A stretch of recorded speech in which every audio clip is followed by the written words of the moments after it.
हाथी और चतुर खरगोश की कहानी। एक हरे भरे वन में नदी किनारे हाथियों का एक समूह रहता था, जिसका मुखिया चतुर्दंत नामक हाथी था। वर्षों से वह समूह उस वन में सुखमय जीवन व्यतीत कर रहा था। किंतु एक समय वन अकाल की चपेट में आ गया। नदी का जल सूख गया, वन की हरियाली चली गई और हाथी भूख प्यास से मरने लगे। इस विपत्ति से निकलने की प्रार्थना लिए सभी हाथी अपने मुखिया चतुर्दंत के पास गए और बोले, गजराज, इस अकाल की स्थिति में यदि हम और अधिक इस वन में रहे तो काल का ग्रास बन जाएंगे। यहाँ भूखे प्यासे रहना दुष्कर है। कृपा कर किसी अन्य स्थान की खोज करें जहाँ जल स्रोत और हरियाली हो। चतुर्दंत विचार मग्न हो गया। कुछ देर विचार करने के बाद वह बोला, यहाँ से कुछ दूरी पर एक तालाब है जो पूरे वर्ष जल से परिपूर्ण रहता है। हमें वहीं चलना चाहिए। कल प्रातःकाल ही हम सब उस तालाब की ओर प्रस्थान करेंगे। अगले ही दिन सभी हाथी उस तालाब की ओर चल पड़े। 5 दिन और 5 रात की यात्रा पूर्ण कर वे वहां पहुंचे। जल से पूर्ण तालाब को देख वे बहुत प्रसन्न हुए और दिन भर वहां क्रीड़ा करते रहे। संध्या होने पर वे बाहर निकले और वन में चले गए। तालाब के किनारे खरगोशों की बस्ती थी, जिसमें उनके असंख्य बिल थे, किंतु हाथी इससे अनभिज्ञ थे। आता वे खरगोशों के बिलों को रौंदते हुए निकल गए। खरगोशों के बिल तहस-नहस हो गए, कई खरगोश घायल हुए और कई मारे गए। हाथियों के जाने के बाद सभी खरगोश एकत्रित हुए और स्वयं पर आए इस संकट के विषय में चर्चा करने लगे। एक खरगोश बोला, हाथियों का समूह प्रतिदिन जल के लिए तालाब में आया करेगा। ऐसे में हमारा यहाँ रहना प्राणघातक होगा। वे हमारे बिलों के साथ हमें भी रौंद देंगे। हम में से कोई भी नहीं बचेगा। हमारा वंश समाप्त हो जाएगा। जीवन है तो सर्वस्व है।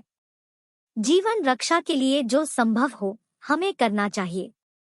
परिस्थिति कहती है कि हमें जीवन रक्षा के लिए तत्काल इस स्थान को छोड़कर अन्यत्र प्रस्थान करना चाहिए। एक अन्य खरगोश बोला।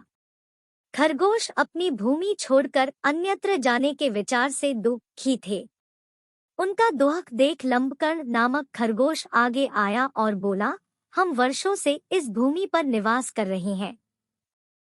हम अपनी भूमि क्यों छोड़े? इस भूमि पर हमारा अधिकार है। हमें हाथियों से बात कर उन्हें यहाँ आने से रोकना चाहिए।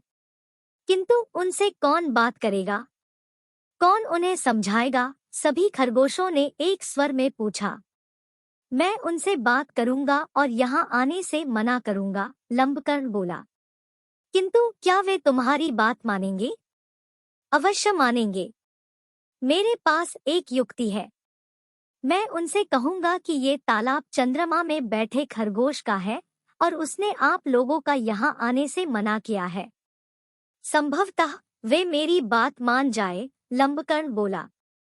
अगले दिन लंबकर्ण हाथियों के मुखिया से मिलने तालाब के मार्ग में स्थित एक ऊंचे टीले पर बैठ गया। जब हाथियों का समूह वहां से गुजरा तो वह हाथियों के मुखिया चतुर्दंत से बोला, गजराज, क्या आपको ज्ञात नहीं यह तालाब चांद में रहने वाले खरगोश का है? आपको बिना उसकी अनुमति के इस तालाब के जल का उपयोग नहीं करना चाहिए। चतुर्दंत ने पूछा, तुम कौन हो? मैं चांद में रहने वाले खरगोश का संदेशवाहक हूँ। उसने मुझे अपने संदेश के साथ आपसे मिलने भेजा है, लंबकर्ण बोला। संदेश क्या वह है? चतुर्दंत ने फिर से पूछा।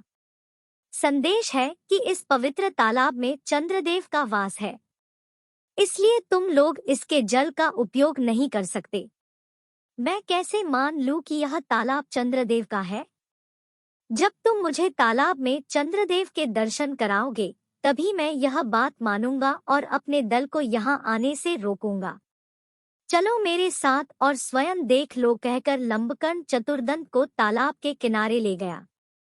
उस समय तालाब में चांद की छाया पड़ रही थी।